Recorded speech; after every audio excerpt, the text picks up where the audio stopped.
వెళ్ళాలి. కానీ ఈరోజు చూసుకుంటే ఒక ఆంధ్రవలస ఇన్ఛార్జ్ రవికుమార్ గారు చాలా పెద్ద మనిషి, ఒక ఎడ్యుకేటెడ్ అయ్యింది. ఆ క్యాన్వేలో ఒక మహిళని, ఒక భద్రత కల్పించిన మహిళని మధ్యలో పెట్టి, ఒక 10 మంది మధ్యలో పెట్టి ఆ ఈవ్ టీజింగ్ అని చేయడం అనేది ఎంతవరకు సంస్కారం? ఈరోజు ఆయనకి ఇన్ఛార్జ్ ఇచ్చారంటే ఆంధ్రస్కి ఆయన వైఎస్ఆర్ పార్టీకి పెద్ద కింద లెక్క కదా. ఒక పెద్ద ఆల్గే చేస్తే ఆ వెనకున్న తోకలు ఎంతమంది ఈవ్ టీజింగ్ చేయరు? ఒక మహిళకి గుండెమే చెయ్యేస్తారా? ఏంటనుకుంటున్నారు? కూటమి ప్రభుత్వంలో మహిళలకి చంద్రబాబు నాయుడు గారు మొదటి పదవి ఇచ్చింది హోంమంత్రి మన మేడం గారికి. ఆ మేడం గారి నేను ఎంత బాధపడ్డారు. ఆవిడ ప్రెస్ మీట్ పెట్టి మా మహిళలకి భద్రత లేదని అంటున్నారు. ఒక హోంమంత్రి భద్రత లేదంటే మరి మేము ఎంతమంది మహిళలు ఏమవ్వాలి? రాష్ట్ర మహిళలు ఏమవ్వాలి? ఎందుకు మేము అంతా కష్టపడాలి? ఏం చెయ్యాలి? మాకు సెక్యూరిటీ ఏది? కానీ కూటమి ప్రభుత్వంకి వచ్చేసరికి ఆ సెక్యూరిటీ ఉంది.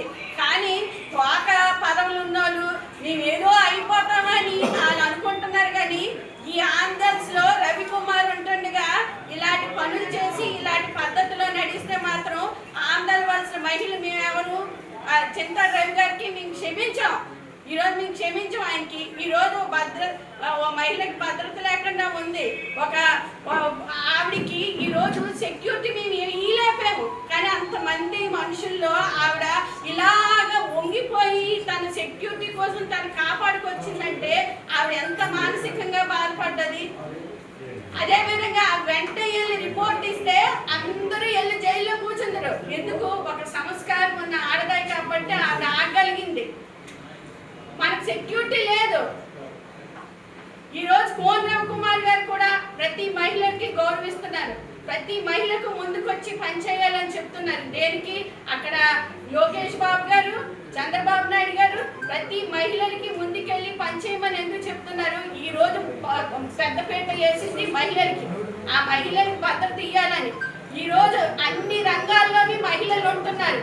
మహిళలకు భద్రత ఇవ్వాలని నేను కోరుకున్నా. కానీ చింతా రవి గారికి నేను చెప్తున్నాను, ఎస్పీ కాదు ప్రధానమంత్రి దగ్గరికి వెళ్ళి నువ్వు ఈ రోజు చేసిన దానికి ఆవిడ క్షమాపణ చెప్పాలి. మా మహిళ తరపున అమ్మ తప్పు అయిపోయింది, నా మనుషుల తరపున నా తరపున నేను క్షమాపణ చెప్తున్నానని ఆయన చెప్తారా?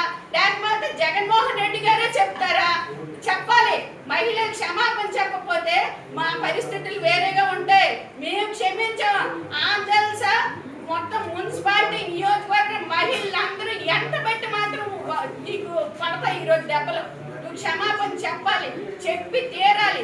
అదే విధంగా ఇంకోసారి ఇదే ఈవ్ టీజింగ్ కానీ వచ్చాడు, ముందుకు వచ్చాడు అంటే ఆయన్ని మేము ఇలా వదలం.